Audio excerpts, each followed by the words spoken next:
Hong Kong میں cargo طیارہ landing کے دوران پھسل کر سمندر میں جا گرا۔ حادثے میں 2 افراد ہلاک ہو گئے۔ کارگو طیارہ دبئی سے آ رہا تھا۔ شمالی رن وے کو عارضی طور پر بند کر دیا گیا ہے۔ طیارے کے عملے کے 4 ارکان کو بحفاظت نکال لیا گیا۔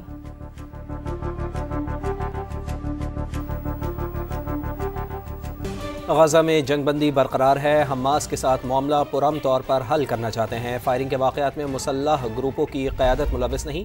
امریکی صدر کی میڈیا سے گفتگو۔ بھارت کو پھر بھاری ٹیرف کی دھمکی دے دی۔ کہا نریندر مودی نے روسی تیل نہ خریدنے کا کہا تھا۔ اگر یہ سلسلہ نہ روکا تو بھاری ٹیرف برقرار رہے گا۔ امریکی صدر نے کہا چین ہمارے لیے کچھ کرے تو ٹیرف کم کر دیں گے۔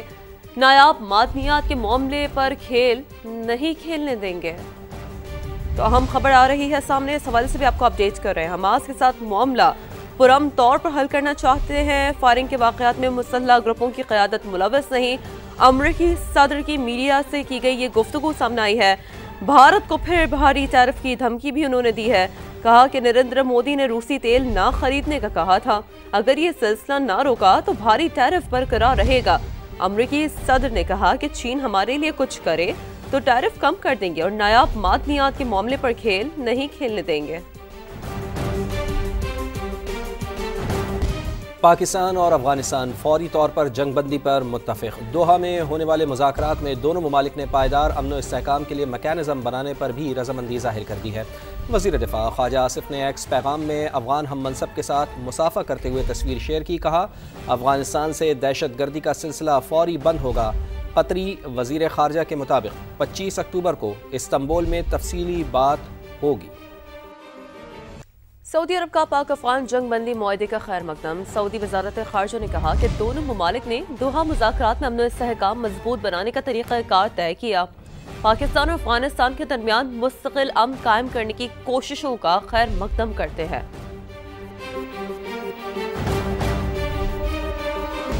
نائب وزیر اعظم اسحاق ڈار کا دوحہ معاہدے کا خیر مقدم۔ افغانستان سے پاکستان میں دہشت گردی روکنے کے لیے مؤثر مانیٹرنگ سسٹم کو ناگزیر قرار دیا۔ ایکس پیغام میں اسحاق ڈار کا کہنا تھا کہ معاہدہ درست سمت میں پہلا قدم ہے۔ قطر اور ترکیے کی جانب سے تعمیری کردار کو سراہتے ہیں۔ افغانستان سے پاکستان میں دہشت گردی کا معاملہ انتہائی سنگین ہے۔ ترکیے میں آئندہ مشاورتی اجلاس میں قابل تصدیق نگرانی کے نظام کا قیام چاہتے ہیں۔ نائب وزیر اعظم نے زور دیا کہ مستقبل میں پاکستان اور افغانستان میں کسی بھی جانی نقصان کو روکنا انتہائی اہم ہے۔ افغان طالبان اور فتنۃ الخوارج کا گٹھ جوڑ بے نقاب۔ افغان طالبان کم عمر نوجوانوں کو دہشت گردی کے لیے استعمال کرنے لگے۔ سیکیورٹی فورسز نے افغان خودکش بمبار جنوبی وزیرستان سے اسے گرفتار کیا۔ افغان صوبے قندھار کے رہائشی گرفتار دہشت گرد نعمت اللہ نے ہوش ربا انکشافات کیے۔ بلوچستان میں دہشت گردی کے مختلف واقعات میں ملوث فتنۃ الہندوستان کا انتہائی مطلوب دہشت گرد جمیل مارا گیا ہے۔ سیکیورٹی ذرائع کے مطابق جمیل کا تعلق ضلع پنجگور سے تھا۔ وہ پنجگور، بلیدہ اور اطراف کے علاقوں میں دہشت گردی کی سرگرمیوں میں شامل تھا۔ متعدد حملوں میں ملوث رہا ہے۔ ذرائع کا کہنا ہے کہ دہشت گرد جمیل 2022 میں پنجگور ہیڈ کوارٹرز پر ہونے والے حملے میں بھی ملوث رہا ہے۔ غزہ میں جنگ بندی دوبارہ بحال ہو گئی، ایسا کہنا ہے فلسطینی حکام کا۔ اسرائیلی فوج نے بھی سیز فائر کی بحالی کی تصدیق کر دی۔ عرب ٹی وی کے مطابق ثالثوں کی کوششوں سے جنگ بندی ایک بار پھر مؤثر ہوئی۔ مصر، ترکی، قطر اور امریکہ نے جنگ بندی کی بحالی کے لیے کردار ادا کیا۔ اسرائیل کی جانب سے گزشتہ روز سیز فائر معاہدے کی کھلی خلاف ورزی کرتے ہوئے غزہ میں متعدد مقامات پر وحشیانہ بمباری کی گئی۔ 42 فلسطینی شہید ہوئے۔ قابض افواج نے جنگ بندی کے اعلان کے بعد سے اس کی خلاف ورزیاں کی، جن میں 97 افراد شہید اور 230 زخمی ہوئے۔ اسرائیل نے غزہ میں امداد کے داخلے پر بھی پابندی لگا دی، تاہم آج رفح کراسنگ کھولنے کی یقین دہانی کرائی گئی ہے۔ نائب امریکی صدر جے ڈی وینس کہتے ہیں کہ غزہ میں جنگ بندی برقرار رکھنے کے لیے عرب ممالک کو سیکیورٹی کے نفاذ اور حماس کو غیر مسلح کرنے میں کردار ادا کرنا ہوگا۔ سیز فائر میں مشکلات اور آزمائشوں کا سامنا کرنا پڑ سکتا ہے۔ میڈیا سے گفتگو میں جے ڈی وینس نے کہا کہ حماس کو مکمل طور پر غیر مسلح کرنا چند دنوں میں ممکن نہیں۔ خلیجی ریاستوں کی فورسز کو غزہ جا کر سیکیورٹی کو یقینی بنانا ہوگا۔ ان کا مزید کہنا تھا کہ صدر ڈونلڈ ٹرمپ نے یوکرین کو فی الحال ٹاماہاکس میزائل دینے کا فیصلہ نہیں کیا۔ وفاق نے نئی گندم پالیسی کی منظوری دے دی۔ آئندہ سیزن کے لیے فی من سرکاری قیمت 3500 روپے مقرر۔ ملک میں مستحکم ذخائر اور کسانوں کا مالی تحفظ یقینی بنانے کے لیے وافر مقدار میں گندم خریدنے کا فیصلہ، بین الصوبائی نقل و حرکت پر کوئی پابندی نہیں ہوگی۔ عثمان خان کی رپورٹ۔ وزیر اعظم شہباز شریف کی زیر صدارت اعلیٰ سطح کا اجلاس، پنجاب، سندھ، بلوچستان اور گلگت بلتستان کے وزرائے اعلیٰ شریک ہوئے۔ وزیر اعلیٰ خیبر پختونخوا کے نمائندے، وزیر اعظم آزاد کشمیر اور متعلقہ اسٹیک ہولڈرز بھی موجود تھے۔ تفصیلی مشاورت کے بعد گندم پالیسی 2025-26 کی منظوری دے دی گئی۔ سرکاری قیمت 3,500 روپے فی من مقرر۔ وزیر اعظم شہباز شریف نے کہا کہ گندم کی فصل کو ملک کی زراعت میں کلیدی اہمیت حاصل ہے۔ یہ نہ صرف عوام کی بنیادی خوراک بلکہ کسانوں کے لیے آمدنی کا سب سے بڑا ذریعہ بھی ہے۔ حکومت کسانوں کو درپیش مشکلات سے نہ صرف آگاہ ہے بلکہ ان کی فلاح و بہبود کے لیے ہر ممکن اقدامات بھی کر رہی ہے۔ قومی گندم پالیسی زرعی ترقی کے فروغ اور کسانوں کی آمدنی میں اضافے کے ساتھ غذائی تحفظ میں بھی اہم کردار ادا کرے گی۔ اجلاس کو بتایا گیا کہ پالیسی میں مقامی گندم کی قیمت بین الاقوامی درآمدی نرخ کو مد نظر رکھ کر مقرر کی گئی ہے۔ وفاق اور صوبائی حکومتیں 62 لاکھ ٹن گندم کے ذخائر رکھیں گی۔ گندم کی بین الصوبائی نقل و حرکت پر کوئی پابندی نہیں ہوگی۔ وفاقی وزیر غذائی تحفظ کی سربراہی میں تمام صوبوں کے نمائندوں پر مشتمل اعلیٰ سطح کی کمیٹی بنانے کا بھی فیصلہ۔ کمیٹی پالیسی اقدامات پر عمل درآمد کی نگرانی کرے گی۔ ہفتہ وار اجلاس کر کے براہ راست وزیر اعظم کو رپورٹ بھی دی جائے گی۔ مشیر برائے وزیر اعظم سینیٹر رانا ثناء اللہ کی پی ٹی آئی کو مذاکرات کی میز پر بیٹھ کر بات کرنے کی دعوت۔ کہا ہم نے پہلے بھی کہا تھا کہ بیٹھ کر بات کریں لیکن یہ کہتے تھے کہ میں چھوڑوں گا نہیں۔ ہم نے خدا سے معافی مانگی، ہمیں معافی مل گئی۔ جو خدا کے لہجے میں کہتے تھے کہ نہیں چھوڑوں گا، آج انہیں معافی نہیں مل رہی۔ واضح کر دیا کہ ملک میں افراتفری پھیلانے کی اجازت نہیں دیں گے۔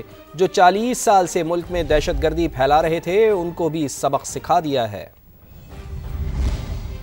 ہم نے کبھی نفرت کی سیاست نہیں کی۔ ہم سیاسی معاملات کو ٹیبل پہ بیٹھ کے گفتگو کر کے ان کا حل تلاش کرنے کو تیار ہیں۔ ملک جو ہے وہ اسی طرح سے آگے بڑھتے ہیں۔ ہم نے اس وقت بھی ان کو کہا تھا، انہوں نے اس وقت بھی کہا کہ نہیں جی میں تو چھوڑوں گا نہیں۔ ہم نے اللہ سے معافی مانگی، اللہ نے ہمیں معاف کیا۔ اور جو خدا کے لہجے میں کہتے تھے کہ ہم کسی کو معاف نہیں کریں گے، ہم کسی کو نہیں چھوڑیں گے، اب ان کو خود معافی نہیں مل رہی۔ جو معاملات کو ٹیبل پہ بیٹھ کے طے نہیں کر سکتے تو وہ پھر کیا چاہتے ہیں؟ وہ افراتفری چاہتے ہیں، اور اس کی اجازت ہم بالکل نہیں دیں گے۔ جس کو پچھلے 40 سال سے اجازت ملی ہوئی تھی ان کا بھی ناطقہ جو ہے نا وہ آج سے 4 دن پہلے بند ہو گیا۔ ان کو بھی اب یہ واضح کر دیا ہے کہ تمہارے ملک سے پاکستان میں کوئی دہشت گرد داخل نہیں ہوگا، اور جب تک تم اس کا انتظام نہیں کرو گے اس وقت تک تمہاری ٹھکائی اسی طرح سے ہوگی۔ آگے بڑھتا ہوں، بتاتے ہیں کہ آج دیوالی کے تہوار پر فضا آلودہ رہنے کا امکان ہے۔ حکومت پنجاب نے ایڈوائزری جاری کر دی ہے۔ دیوالی پر فضائی آلودگی سے نمٹنے کے بڑے پیمانے پر انتظامات کر لیے گئے ہیں۔ سرحد پار سے آلودگی کے خطرات پر پنجاب حکومت نے اینٹی اسموگ گنز تیار کر لی ہیں۔ اسموگ گنز نے رات سے ٹھوکر اور آلودہ ہاٹ سپاٹس پر آپریشن شروع کر دیا ہے۔ امرتسر، لدھیانہ اور ہریانہ سے آنے والی ہوائیں آلودگی لائیں گی۔ لاہور میں AQI 210 سے 230 رہنے کا امکان ہے، جبکہ لاہور میں صبح اور رات کے اوقات میں شدید آلودگی ہو سکتی ہے۔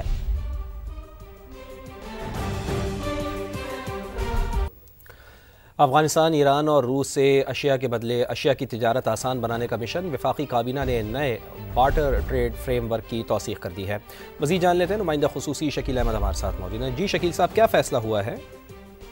دیکھیے 2023 میں ان تینوں ملکوں کے ساتھ بارٹر ٹریڈ کا جو میکنزم تھا وہ تیار کیا گیا تھا، لیکن اس میں خامیاں تھیں، ترامیم کی ضرورت تھی۔ تو اب ترامیم کا ایک فریم ورک جو ہے اس کی اپروول دے دی ہے فیڈرل کیبنٹ نے، کیونکہ اس سے پہلے ECC نے 2 اکتوبر کو منظوری دی تھی اور اب نوٹیفکیشن جاری کر دیا گیا ہے۔ بارٹر ٹریڈ کا جو ترانیہ ہے وہ 90 دن سے بڑھا کر 120 دن کیا گیا ہے۔ حکومت نے امپورٹ ایکسپورٹ پالیسی میں نئی ترامیم شامل کی ہیں۔ درآمد اور برآمد کی مالیت کے حساب سے تجارت کی اجازت دی جائے گی، اور اس کے علاوہ کسٹم حکام سہ ماہی بنیادوں پر درآمد اور برآمد کی نگرانی کریں گے۔ پاکستانی تاجروں کو ہر 3 ماہ بعد امپورٹ اور ایکسپورٹ کی مالیت برابر کرنا ہوگی، اور کوئی قانون کی خلاف ورزی ہوئی یا ٹیکس ادا نہ ہوا تو متعلقہ جو کنسورشیم ہے، جو کمپنی ہے، اس کے خلاف کارروائی بھی ہوگی، اور مقررہ مدت میں حساب نہ ہونے پر اجازت نامہ منسوخ تصور کیا جائے گا۔ اس حوالے سے متعدد ترامیم ہے اس نوٹیفکیشن میں جو جاری کیا گیا ہے۔ جی بہت شکریہ آپ کا۔ فائنینشیل ٹائمز نے دعویٰ کیا ہے کہ صدر ٹرمپ کی یوکرینی ہم منصب سے حالیہ ملاقات میں کئی بار شدید تلخ کلامی ہوئی۔ امریکی صدر ڈونلڈ ٹرمپ نے ملاقات میں کئی بار چیخ و پکار کی۔ ٹرمپ نے جنگ ختم کرنے کے لیے روس کی شرائط قبول کرنے پر زور دیا۔ امریکی صدر نے زیلنسکی کو خبردار کیا کہ روسی شرائط نہ مانی تو پیوٹن یوکرین کو تباہ کر دے گا۔ ملاقات کے دوران ٹرمپ نے محاذ جنگ کے نقشے ایک طرف پھینک دیے۔ فائنینشیل ٹائمز نے یہ بھی دعویٰ کیا کہ ٹرمپ نے زیلنسکی پر زور دیا کہ وہ پورا ڈونباس علاقہ روس کے حوالے کر دے۔ اٹلی کے قریب تارکین وطن کی 2 کشتیاں ڈوب گئیں۔ ایک کشتی میں پاکستانی، ایریٹریا اور صومالیہ کے 85 باشندے سوار تھے۔ 2 افراد ہلاک، 14 کو ریسکیو کر لیا گیا ہے، باقی کی تلاش کا سلسلہ جاری ہے۔ دوسری کشتی میں 35 افراد سوار تھے۔ اٹلی کے حکام نے ایک شخص کی ہلاکت کی تصدیق کی ہے، جبکہ 24 تاحال لاپتہ ہیں۔